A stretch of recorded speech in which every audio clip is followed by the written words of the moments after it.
बिस्मिल्लाहिर्रहमानिर्रहीम, सलाम अलैकुम। आप तमाम बच्चों का इस्तकबाल है आपके फेवरेट शो में जिसका नाम है जस्ट फॉर किड्स। बच्चों, आपके कमेंट्स, मैसेजेस और फीडबैक्स हमें मिलते हैं कि आपको just for kids as a show बहुत पसंद है। इसके सारे जो सेगमेंट्स हैं आपको बहुत पसंद है और कैसे कहानी के जरिए आपकी ज़िंदगी में बदलाव आया है, आपकी बुरी आदतें छूट गई हैं वगैरह वगैरह। हमारा मकसद ही यही है बच्चों कि आपकी बुरी आदतों को हम पीछे छोड़ दें और अच्छी आदतें आप में लाएं। जस्ट फॉर किड्स में अक्सर हमने देखा है कि जो बच्चों की जो आदतें हैं उसको हम एनालाइज करते हैं, पढ़ते हैं और उसके बाद उससे जुड़े वाकया हम आपके पास लेकर आते हैं ताकि जो आपकी बुरी आदतें हैं वो छूट जाए। ऐसा ही वाकया मैं आपके लिए लेकर आई हूँ। हाल ही में मैंने देखा है कि बच्चे अक्सर ये थॉट प्रोसेस रखते हैं कि अगर मैं इसकी मदद करूंगा या करूंगी तो कोई फायदा है मुझे, अगर नहीं तो क्यों मदद करना यार, छोड़ो, कुछ मिलने वाला है मुझे तो ही मैं इस शख्स की मदद करूंगा या करूंगी। क्यों? ये थॉट प्रोसेस को मुझे बदलना है। आइए देखते हैं कि कैसे एक कहानी के जरिए, एक वाक्य के जरिए मैं अपने बच्चों के थॉट प्रोसेस को बदलती हूँ और क्या है वो इंटरेस्टिंग वाक्य जो मैं आज अपने बच्चों को बताऊंगी। आइए देखते हैं, लेकिन उससे पहले मेरे बच्चों, मुझे बताना एक बहुत ही इंटरेस्टिंग बात। आज हमारे साथ हमारे स्टूडियो में है एक छोटे से बहुत ही प्यारे से बच्चे जो पूना से आए हैं, जो हमारे रेगुलर वॉचर हैं। उनकी एक ख्वाहिश थी कि वो जस्ट फॉर किड्स के स्टूडियो में आए और एक हमारा हिस्सा बने। और सबसे इंटरेस्टिंग बात तो ये है मेरे बच्चों के बहुत कम उम्र में उन्हें 30वां पारा, कुरान का जो 30वां पारा है, पूरा हिफ्ज कर लिया है। आइए जानते हैं कि उनका ये सफर कैसा था, उनसे थोड़ी गुफ्तगू कर लेते हैं। चलिए, सलाम अलैकुम। वालेकुम अस्सलाम। बच्चों, आप सबका इस्तकबाल है जस्ट फॉर किड्स में। आप अहमद है, राइट? मैंने सुना है कि आपने कुरान का 30वां जो पारा है वो पूरा हिफ्ज कर लिया है, क्या ये सच है? यस। वेरी गुड, बहुत ही खूब। क्या आप हमारे लिए कोई सूरे की तिलावत कर सकते हैं? हाँ। चलिए शुरू कीजिए, बिस्मिल्लाह। बिस्मिल्लाहिर्रहमानिर्रहीम। क़ुल हुवल्लाहु अहद, अल्लाहुस समद, लम यलिद वलम यूलद वलम यकुल लहू कुफुवन अहद। वाह, बहुत खूब, बहुत ही प्यारी तरीके से आपने सूरे की तिलावत की। बच्चों, आप क्या चाहते हैं? अहमद कौन से सूरे की तिलावत करें? आप बताइए। सूरे शम्स। चलिए देखते हैं। अहमद, क्या आप हमारे लिए सूरे शम्स की तिलावत कर सकते हैं? हाँ। वेरी गुड, चलिए बताइए, बिस्मिल्लाह। बिस्मिल्लाहिर्रहमानिर्रहीम। वश्शम्सि वज़ुहाहा, वल्क़मरि इज़ा तलाहा, वन्नहारि इज़ा जल्लाहा, वल्लैलि इज़ा यग़शाहा, वस्समाइ वमा बनाहा, वल्अर्ज़ि वमा तहाहा, वनफ्सिन वमा सव्वाहा, फ़अल्हमहा फ़ुजूरहा वतक़वाहा, क़द अफ़्लह मन ज़क्काहा, वक़द ख़ाब मन दस्साहा, कज़्ज़बत समूद बितक़वाहा, इज़ इंबअस अशक़ाहा, फ़क़ाल लहुम रसूलुल्लाहि नाक़तल्लाहि वसुक़याहा, फ़कज़्ज़बू फ़अक़रूहा, फ़दमदम अलैहिम रब्बुहुम बिज़न्बिहिम फ़सव्वाहा, वला यख़ाफ़ु उक़बाहा। सदक़ल्लाहुल अलीयुल अज़ीम। वाह, बहुत खूब अहमद। पता है, आप इतनी छोटी सी उम्र में आपने जो 30वां पारा है वो पूरा हिफ्ज कर लिया है। अब पता है आपको कितने लोगों के लिए आप इंस्पिरेशन हो सकते हैं, कितने लोग आपसे सीख सकते हैं कि आप इतनी छोटी उम्र में इतना सब कर सकते हैं, तो हम क्यों नहीं, हम सब क्यों नहीं। मेरे जो व्यूअर्स हैं वो आई एम श्योर देखकर हैरान हो गए होंगे कि कितने अच्छे से आपने सूरे शम्स की तिलावत की। वेरी गुड, हम सब के लिए आप बहुत बड़ी इंस्पिरेशन है अहमद। चलो बच्चों, आप सब भी अपना इंट्रोडक्शन दीजिए, मुझे अपना नाम बताइए। मेरा नाम मोहम्मद हसन है। ओके, आप बताइए। मेरा नाम अहमद। मेरा नाम अब्बास अली हांडिया है। मेरा नाम सैयद वफ़ी ज़ेरा है। मेरा नाम आलिया फ़ातिमा अजानी है। मेरा नाम सैयद अलीफिया ज़हरा है। मेरे बच्चों, आज का जो वाक़या है मैं आपको सुनाना चाहती हूँ वो इसलिए क्योंकि अक्सर मैंने बच्चों में एक बुरी आदतें देखी है कि हम लोग अक्सर देखते हैं कि अगर मैं अपनी वो दोस्त की मदद करूँगा तो क्या मुझे कोई रिवॉर्ड मिलेगा, कुछ मिलेगा, मुझे कोई फ़ायदा होगा तो ही मैं करूँगा मदद, वरना मैं नहीं करूँगा। ये जो थॉट प्रोसेस है अक्सर मैंने बच्चों में देखा है, बच्चों में क्या, मैंने तो बड़ों में भी देखा है। ये जो सोच है उसको बदलना चाहती हूँ मैं एक वाक़ये के ज़रिए। क्या सुनना चाहेंगे आप वो वाक़या? यस। बहुत ही इंटरेस्टिंग वाक़या है। एक बार एक औरत बीबी फातिमा ज़हरा सल्लल्लाहु अलैहा के पास आई, उनकी खिदमत में आया और कहा कि मुझे एक सवाल पूछना है, एक क्वेरी है मुझे, मैं पूछूं? तो बीबी ने कहा कि हाँ पूछो, ज़रूर पूछो। तो उसने कहा कि मेरी जो माँ है ना वो बहुत शक्की है, उनको नमाज में शक होता है, वज़ू में शक होता है, बहुत शक्की मिजाज की हैं वो। तो ये मेरा आप सवाल का हल बताइए मुझे, क्या है हल? तो बीबी ने उसका हल जो भी था उसको बताया। तो उसने कहा कि ठीक है, फिर वो चली गई। थोड़ी देर के बाद वो फिर आई, कहा कि मुझे एक सवाल था बीबी, क्या मैं पूछ सकती हूँ? तो बीबी ने कहा कि हाँ पूछिए। बीबी फातिमा ज़हरा सल्लल्लाहु अलैहा ने कहा कि हाँ ज़रूर पूछो, खुशी खुशी। तो उस औरत ने फिर से पूछा, उसको जवाब मिल गया, फिर वो चली गई। तीसरी बार फिर आई। ऐसे करते करते वो 8 या 10 बार आई बीवी की खिदमत में और बहुत सारे सवाल लेकर आई। बहुत एम्बैरस हो गई थी वो, 8वीं 10वीं बार बहुत एम्बैरस हो गई थी कि ना इतनी बार मैं पूछ रही हूँ, एक ही बार में सब सवाल पूछ लेना चाहिए, मैं बार बार बीवी को शायद मैं डिस्टर्ब कर रही हूँ। तो बहुत एम्बैरस थी वो। तो उसने कहा कि मुझे माफ़ कर दीजिए, मैं जानती हूँ कि मैं आपको बहुत डिस्टर्ब कर रही हूँ या आपका टाइम मैं ज़ाया कर रही हूँ, लेकिन मैं क्या करूँ, मुझे ना याद नहीं होते कोई भी सवाल, तो इसलिए मैं बार बार आपके पास आ रही हूँ। तो बीबी ने कहा कि नहीं कोई बात नहीं, इसमें कोई शर्म की बात नहीं है। तुम्हें लग रहा है कि जो तुम मुझसे सवाल पूछ रही हो वो मुझे तकलीफ दे रहे हैं या मुझे जवाब देने में तकलीफ हो रही, नहीं ऐसा बिल्कुल भी नहीं है। क्योंकि तुम्हें पता नहीं है, अंदाज़ा नहीं है तुमको इस बात का कि जो मैं सवाल, जो हमारे जो सवाल का जो मैं जवाब दे रही हूँ या जो तुम्हारे प्रॉब्लम्स का सलूशन मैं तुम्हें बता रही हूँ उसका मुझे कितना रिवॉर्ड मिल रहा है। क्योंकि मुझे नॉलेज है। बीवी ने कहा कि हम सबको, हम जो अहलुल बैत हैं उन सबको नॉलेज है इस बारे में, तो हम आपकी मदद करते हैं। उस मदद में अल्लाह हमें बहुत रिवॉर्ड देता है जो तुमको अंदाज़ा भी नहीं है। इसी तरह तुम्हें भी दूसरों की मदद करना चाहिए। तो वो औरत बहुत ही खुश हो गई। उसे लगा, पहले जो एम्बैरस थी वो एकदम इत्मीनान में खुश हो गई और वो चली गई वहाँ से। अब आप मुझे बताइए कि ये कहानी से आपने क्या सीखा? आप बताइए। हमें सबकी मदद करनी चाहिए।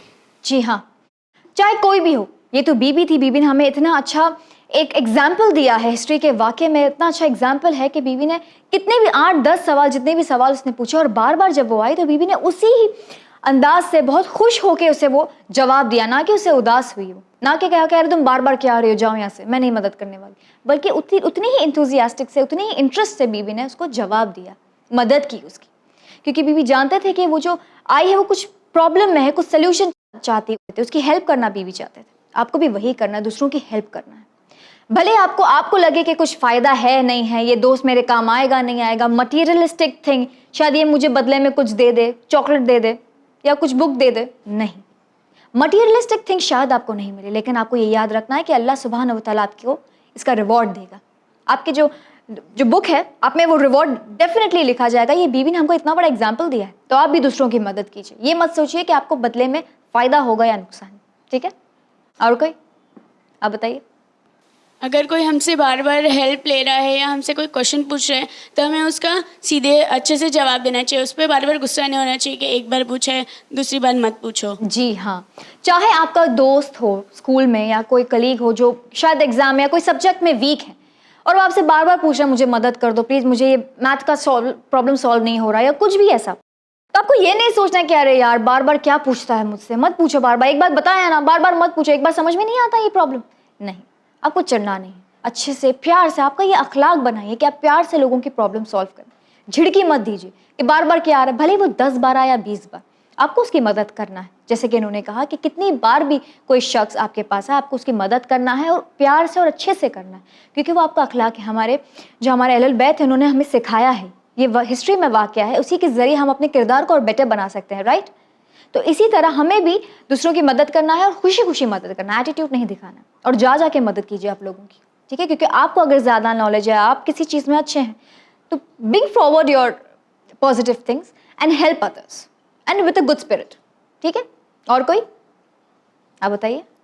हमें ऐसा नहीं सोचना चाहिए कि मैं क्यों करूँ, मुझे इसको हेल्प करके तो कुछ मिलने वाला नहीं है, तो मुझे नहीं करना चाहिए। जी, जैसे कि मैंने शुरुआत में कहा कि अक्सर हमारे बच्चे हैं, बहुत अक्सर मैंने ये देखा है, बहुत बच्चों में ये आदत होती है कि मैं उसकी मदद क्यों करूं, मुझे तो कुछ मिलने वाला नहीं है, अरे वो तो बेकार है, वो तो मुझे कुछ नहीं देगा, मुझे कुछ रिवॉर्ड भी नहीं मिलेगा इसका, कोई मदद करेगा मेरी, कुछ देगा मुझे रिटर्न में, नहीं ना, तो क्यों मदद करना है, क्यों जा जाके किसी की मदद करना है, अरे छोड़ो, कुछ नहीं मिलने वाला है तो नहीं। हमें ये नहीं देखना हमें क्या फ़ायदा मिलेगा, हमें ये सोचना है कि भले मुझे कुछ दे या नहीं दे, मुझे इससे लेकर क्या करना है, मुझे अल्लाह से लेना है, अल्लाह सुब्हानहू व तआला से मुझे पता है, मैं जानता हूँ, ये इत्मीनान है मुझे कि मैं किसी की मदद करूँगा तो ज़रूर उसका रिवॉर्ड मुझे अल्लाह देगा। ये आपकी थिंकिंग होना चाहिए, फ़ायदे और नुकसान वाली थिंकिंग नहीं होनी चाहिए आपकी, ठीक है। Very good point. अहमद, आपने कुछ सीखा इस कहानी से? है ना, हम लोग को है ना, अगर है ना पूछना है कुछ, शर्माने का नहीं, उल्टा पूछ लेना पूछने चाहिए, है ना। अगर किसी को ज़्यादा नॉलेज है, वेरी गुड अहमद, अगर किसी को ज़्यादा नॉलेज है, इनका कहने का मतलब ये है कि अगर फॉर एग्जांपल अगर मैं अगर किसी सब्जेक्ट में बहुत अच्छी हूँ और आप वीक हो, तो आपको शर्माना नहीं चाहिए। आप आइए मेरे पास कुछ सोल्यूशन के लिए, कुछ अगर आपकी कोई प्रॉब्लम है, अगर कोई सब्जेक्ट आपको समझ में नहीं आता है, तो आप मेरे पास आइए, मैं आपको सोल्यूशन दूंगी उसका। आपको शर्माना नहीं है। आपके शर्माने से क्या होगा, आप बहुत लिमिटेड हो जाओगे, आपको उसका सोल्यूशन कभी मिलेगा ही नहीं। अरे मैं पता नहीं वो मेरी मदद करेंगी नहीं करेंगी, वो मेरे प्रॉब्लम सॉल्व करेंगी नहीं करेगी। आप जाइए, आगे बढ़ के अच्छे बन के जाइए कि मुझे ये प्रॉब्लम है, please if you can solve it. क्या पता आपको वो सॉल्व कर, आपके ज़रिए किसी को सवाब मिल रहा है ना। तो आप शर्माइए मत, कोई भी प्रॉब्लम हो, अगर आपके पास कोई प्रॉब्लम लेकर आए, उसकी प्रॉब्लम सॉल्व कीजिए। अगर आपको घर में मम्मी ने 1 से 10 बार कुछ सवाल पूछ लिया हो, तो जवाब दीजिए, आपको चिढ़ना नहीं। अरे मम्मी क्या बोला ना, 1 बार 10 बार क्या पूछ रहे हो, नहीं, ये नहीं करना है। चाहे 10 बार पूछे, 20 बार पूछे, आपको उसी अच्छे अंदाज से, अच्छे अखलाक से जवाब देना है और हेल्प करना है, ठीक है। और अगर आपको कुछ प्रॉब्लम है तो आप दूसरों के पास जाइए और उनकी से मदद मांगिए, ठीक है, शर्माइए मत। आई होप ये कहानी के जरिए आपके जो किरदार में बदलाव आएगा, आपकी सोच में बदलाव आएगा। अब आप ज़रूर मदद करेंगे जाके लोगों की, है ना। चलिए, वेरी गुड। तो नाज़रीन, देखा आपने कैसे एक कहानी के ज़रिए मैं चाहती हूँ कि लोगों को, जो हमारे बच्चे हैं, उनका किरदार में बदल सकूँ, उनकी जो सोच है, जो थॉट प्रोसेस है, वो बदल सकूँ। उम्मीद करती हूँ कि ये कहानी आपको बेहद पसंद आई होगी और इस कहानी पे आप अमल ज़रूर करेंगे। मुझे दीजिए इजाज़त, इंशाल्लाह अगले एपिसोड में आपसे फिर से मुलाकात होगी ऐसे इंटरेस्टिंग वाक़ियों के साथ। अब हम आगे बढ़ते हैं हमारे सेकंड सेगमेंट की ओर, जहाँ मासूम करेगी हमारे बच्चों से कुछ इंटरेस्टिंग सवाल जवाब। आइए देखते हैं डिड यू नो में क्या है खास।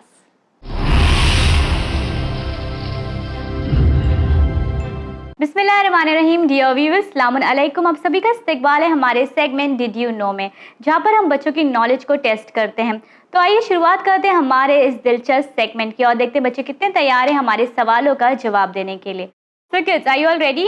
यस। हम पहले इस्लामिक सवालों की शुरुआत करेंगे and we will start with boys. Boys, आपके लिए हमारा पहला सवाल है, कितने इमाम की कुनियत अबू अब्दुल्ला है? हमारे कितने इमाम हैं जिनकी जो कुनियत है वो अबू अब्दुल्ला है, आप जानते हैं? जी हसन, आप बताइए। हमारे तीसरे इमाम। Very good. और एक और भी बता सकते हैं? आप बता सकते हैं, बताइए अब्बास।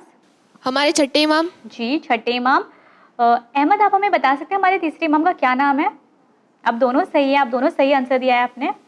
इमाम हुसैन अलैहिस्सलाम। वेरी गुड, इमाम हुसैन अलैहिस्सलाम इज़ द थर्ड इमाम। एंड आप बता सकती हैं?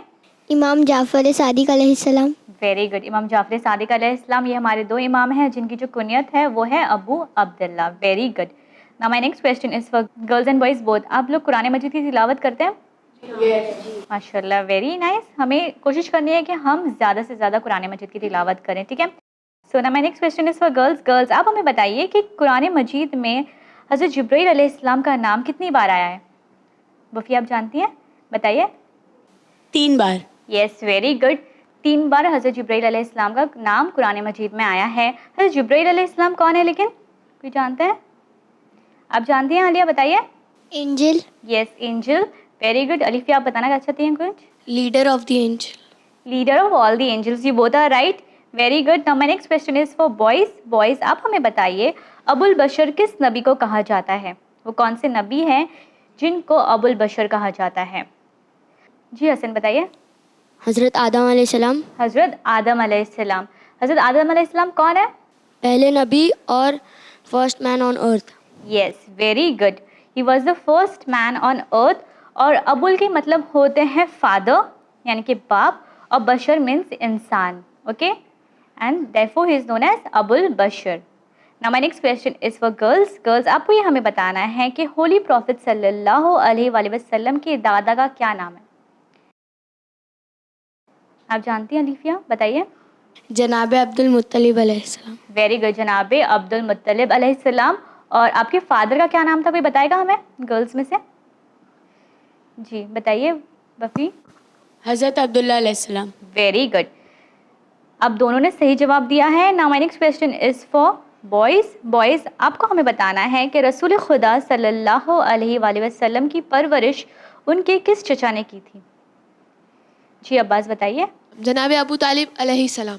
वेरी गुड, जनाब अबू तालिब अलैहिस्सलाम। और जनाब अबू तालिब अलैहिस्सलाम कौन है? होली प्रॉफिट के uncle, yes, uncle and father of इमाम अली अलैहिस्सलाम। वेरी गुड, फादर ऑफ इमाम अली अलैहिस्सलाम, माशाल्लाह। Now my next question is for girls. ये हमारा आखिरी सवाल है इस्लामिक क्वेश्चंस का। गर्ल्स, आपके लिए हमारा सवाल है, जनाब अबू तालिब अलैहिस्सलाम का असली नाम क्या था? ये जो है अबू तालिब वाज द टाइटल, आपको हमें बताना है कि उनका असली नाम क्या था। जी वफ़िया, बता सकती हैं? हज़रत इमरान अलैहिस्सलाम। जी बिल्कुल सही, उनका जो असली नाम था वो था इमरान। ओके, अब बढ़ते हैं हमारे जनरल नॉलेज क्वेश्चंस की तरफ and we will start with girls. Girls, आपके लिए हमारा पहला जनरल नॉलेज का क्वेश्चन है, the state which has desert in India. वो कौन सा स्टेट है जहाँ पर डेजर्ट है? आलिया बताइए। Rajasthan. Yes, you are right Alia, very good, it is Rajasthan. और राजस्थान में जो डेजर्ट है, इंडिया में जो डेजर्ट है, उसका क्या नाम है, कोई जानता है? जी वफ़ी बताइए। Thar desert. Very good, Thar desert which is also known as the great Indian desert. और ये जो डेजर्ट है it covers 60% of Rajasthan. Okay, very good Wafi and Alfiya. Now my next question is for boys. Boys, आपको हमें ये बताना है, which is the brightest planet of a solar system. हमारा जो सोलर सिस्टम है, the sun, moons and all the planets, उसमें the brightest planet कौन सा है? जी अब्बास, आप बता सकते हैं? Venus. Are you sure Venus? Yes. पक्का Venus? Yes. Yes, you are right. It is Venus. Venus is the brightest planet of our solar system. Venus जो कि brightest planet है, इसकी वजह से इसे ना nicknames भी मिले हैं, जो कि है morning star and evening star, because इसकी जो ब्राइटनेस है वो कंसिस्टेंट रहती है, इसीलिए। Very good Abbas. Now my next question is for girls. Girls, आप हमें बताइए, how many ribs are there in the rib cage. हम सब जानते हैं रिब केज के बारे में, है ना? It protects a Yes, it protects our heart. आपको हमें बताना है गर्ल्स कि rib cage has how many ribs. आप जानती हैं अलीफिया, बताइए। 24। 24, very good. Each side has how many? 12। Very good, each side has 12 ribs, very good. Now my next question is for boys. Boys, in which of the following states in India English is the official language? Now your options are Manipur, Nagaland, Karnataka, Andhra Pradesh. I will repeat. In which of the following states in India English is the official language? और आपके options हैं मणिपुर, नागालैंड, कर्नाटका, आंध्र प्रदेश। जी हसन बताइए। Nagaland. Are you sure Nagaland? Yes. यहाँ की जो official language है वो इंग्लिश है?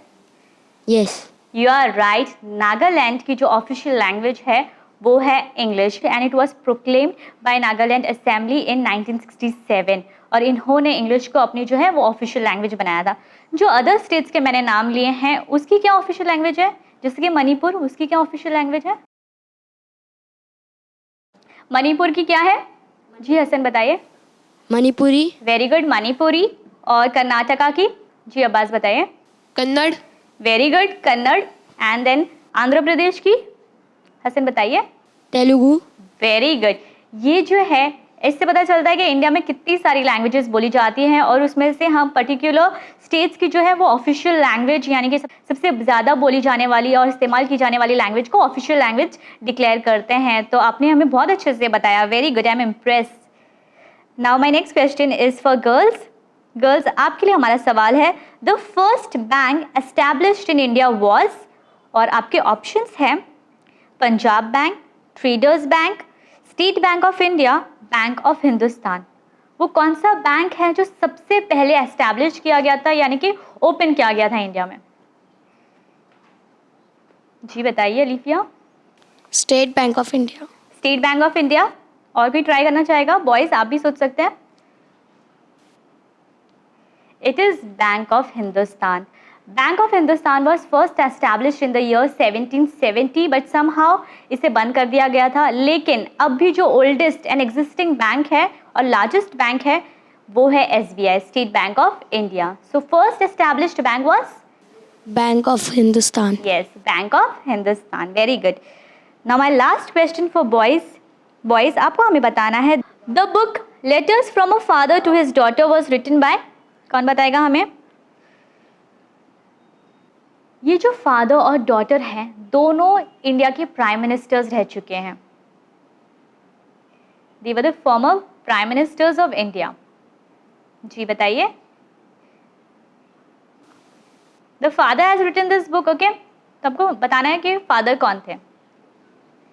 जी अब्बास बताइए. Jawaharlal Nehru. Yes, Jawaharlal Nehru जो कि थे हमारे prime minister. He was the first prime minister of India. उन्होंने ये लेटर्स लिखे थे फॉर हिज डॉटर. और कौन थी उनकी डॉटर? जी बताइए. Indira Gandhi. Very good. This book is a collection of 30 letters which he wrote in the year 1928. Very good boys. अब दोनों टीम्स ने हमें बखूबी से आंसर किए हैं और आज की जो हमारी विनिंग टीम है वो है बॉयज़. आप कॉन्ग्रेचुलेशन. Thank you. नाजरीन, ये था हमारा सेगमेंट डिड यू नो. आइए अब बढ़ते हैं हमारे थर्ड इंटरेस्टिंग सेगमेंट की ओर और देखते हैं क्या है खास हमारे बच्चों के लिए हमारे तीसरे सेगमेंट अमेजिंग फैक्ट्स में.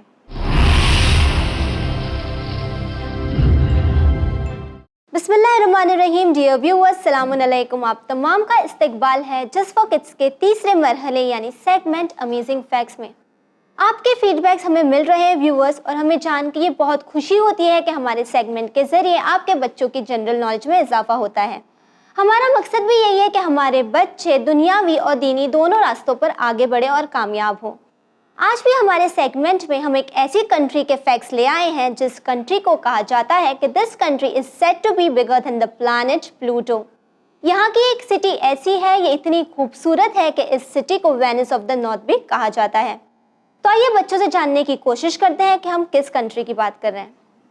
सो किड्स, सलामुन अलैकुम. वालेकुम अस्सलाम. सबसे पहले आप हमें ये बताएं कि वो कौन सी कंट्री हो सकती है जो कि प्लैनेट प्लूटो से भी बड़ी होगी. आप जानती हैं वफ़ी, बताएं. रशिया. रशिया, बिल्कुल ठीक. रकबे के लिहाज से यानी area wise Russia is said to be the biggest country in the world. साथ ही साथ अगर हम बात करें यहाँ की आबादी की यानी यहाँ की पॉपुलेशन की, तो जिस तरह ये दुनिया की सबसे बड़ी कंट्री है तो वहीं यहाँ का पॉपुलेशन जो है, यहाँ की जो आबादी है वो तकरीबन 14 करोड़ की है. Population wise it ranks 9th. Okay. Yes. अच्छा किड्स, आप हमें ये बताएं कि रशिया में कौन सी ज़बान में लोग बात करते होंगे. यहाँ की ऑफिशियल लैंग्वेज क्या है, आप बताएं. Russian. बिल्कुल ठीक. यहाँ की जो ऑफिशियल लैंग्वेज है वो रशियन है, लेकिन यहाँ के लोग और भी कई ज़बानों में बात करते हैं. इसके अलावा रशिया अपनी सरहदें यानी अपनी बॉर्डर्स तकरीबन 15 कंट्रीज़ के साथ शेयर करती हैं. क्या आप में से कोई जानता है वो कंट्रीज़ कौन सी हैं? आप बताएं Alfiya. China. China, very good. China, north Korea, Norway, Ukraine, ये तमाम वो कंट्रीज़ हैं जिसके साथ रशिया अपनी बॉर्डर शेयर करती हैं. अच्छा, रशिया का जो कैपिटल है वो क्या है? कौन सी सिटी है जो रशिया की कैपिटल है? आई एम श्योर आप तमाम ने स्कूल में ज़रूर पढ़ा होगा. The capital city of Russia is also the largest city of Russia. आप बताएं Abbas. Moscow. Very good. Moscow is the capital city of Russia and St. Petersburg is the most famous and most visited city in Russia. St. Petersburg को Venice of the North भी कहा जाता है, जिसकी सबसे बड़ी वजह यह है कि यहाँ पे तकरीबन 1000 ब्रिज यहाँ की नहरों पर बने हुए हैं. साथ ही साथ यहाँ पर इतने ज़्यादा टूरिस्ट अट्रैक्शन है कि इन्हें देखने के लिए लोग दूर दूर से आते हैं. Wow, that's really amazing. Yes, it is. Russia अपनी 25% ज़मीन यूरोप और 75% ज़मीन एशिया के साथ शेयर करता है. यानी रशिया एक ऐसा मुल्क है जहां पर आपको एशियन और यूरोपियन दोनों टचेस देखने मिलेंगे. That sounds classy. Yes, it is. इसके अलावा जैसे कि आज हम देखते हैं कि दुनिया में पानी के लिए, पानी बचाने के लिए कितना ज़्यादा अवेयरनेस क्रिएट की जा रही है, राइट. यस आप लोगों को स्कूल में भी कहा जाता होगा कि आप फ्रेश वाटर को सेव करने की कोशिश करें, ताकि हमें अक्सर कहा जाता है कि हो सकता है आने वाली जनरेशन को और भी पानी की किल्लत का सामना करना पड़े। लेकिन आपको जान के हैरत होगी कि रशिया में एक ऐसा लेक मौजूद है जिस लेक में ही सिर्फ तकरीबन 20% फ्रेश वाटर है। क्या आप में से कोई जानता है वो लेक कौन सा है? आप जानते हैं Hasan? Lake Baikal. Yes, lake Baikal is said to be the world's largest fresh water lake, यानी इस नहर में तकरीबन 20% फ्रेश वाटर है। यानी कि लेक बाइकल दुनिया का सबसे बड़ा फ्रेश वाटर लेक है। Wow. इतना ही नहीं, रशिया का सबसे बड़ा रिवर वोल्गा यूरोप का सबसे बड़ा रिवर है। Wow. किड्स, हम बॉम्बे के लाइफलाइन किसे कहते हैं? What is said to be the lifeline of Bombay? मैं आपको क्लू दूंगी कि अगर ज़्यादा बारिश हो तो हमें बहुत प्रॉब्लम होती है, हमारी लाइफलाइन बंद हो जाती है। हम कहते हैं कि बॉम्बे रुक जाता है। तो वो कौन सी चीज़ है जिसके रुकने से हम ये कहते हैं कि बॉम्बे रुक जाता है, बॉम्बे थम जाता है? हमारा मुंबई रुक जाता है। Mumbai local trains. बिल्कुल ठीक, हमारी लोकल ट्रेन्स, जो कि इतने सारे लोगों को ट्रेन के ज़रिए ये सफ़र करते हैं और दूसरी जगहों से कनेक्ट करते हैं। क्या आप ये जानना चाहेंगे कि दुनिया का सबसे बड़ा रेलवे ट्रैक कहाँ है? यस दुनिया का सबसे बड़ा रेलवे ट्रैक भी आपको रशिया में ही मिलेगा। द साइबेरियन रेलवे ट्रैक, ये एक ऐसा रेलवे ट्रैक है जो मॉस्को से शुरू होता है और एशिया पर आकर ख़त्म होता है। अगर आप ये ट्रैक से इसकी पूरी जर्नी का सफ़र करेंगे तो आपको तकरीबन 6 दिन लग जाएंगे। Wow, that's amazing. Yes it is. Kids, आप हमें ये बताइए, क्वेश्चन मेरा स्पेशली बॉयज़ से है, आप लोग कौन से स्पोर्ट्स खेलना पसंद करते हैं? Football, football. आप बताएं अहमद, आप क्या खेलना पसंद करते हैं? फुटबॉल। Football, wow. आप बताएं Hasan? Basketball. Basketball, that's amazing. अगर हम बात करें रशिया की आवाम की, रशिया के लोगों की, जैसे कि हम बात करें रशिया की, तो यहाँ के जो लोग हैं वो फुटबॉल, बास्केटबॉल और आइस हॉकी खेलना काफ़ी पसंद करते हैं। यानी तमाम वो स्पोर्ट्स हैं जिसमें यहाँ के लोगों की काफ़ी ज़्यादा दिलचस्पी देखने मिलती है। Wow. सो ये तमाम फैक्ट्स आपको याद रहेंगे? Yes. आलिया, आप हमें बता सकती हैं कि रशिया का कैपिटल क्या है? मॉस्को। Moscow, right. और अहमद, आप हमें बता सकते हैं कि यहाँ की ऑफिशियल लैंग्वेज क्या है? रशियन। रशियन, बिल्कुल ठीक। व्यूअर्स, हम उम्मीद करते हैं कि घर बैठे बच्चों की भी नॉलेज में काफ़ी इजाफा हुआ होगा। अगर आप चाहते हैं कि आपके बच्चे बने हमारे प्रोग्राम का हिस्सा, तो आप हमें लिख भेज सकते हैं winislam@gmail.com पर। इसी के साथ टीम जस्ट फॉर किड्स को दीजिए इजाज़त, पर बने रहिए चैनल विन के साथ, पैगाम इंसानियत। शुक्रिया।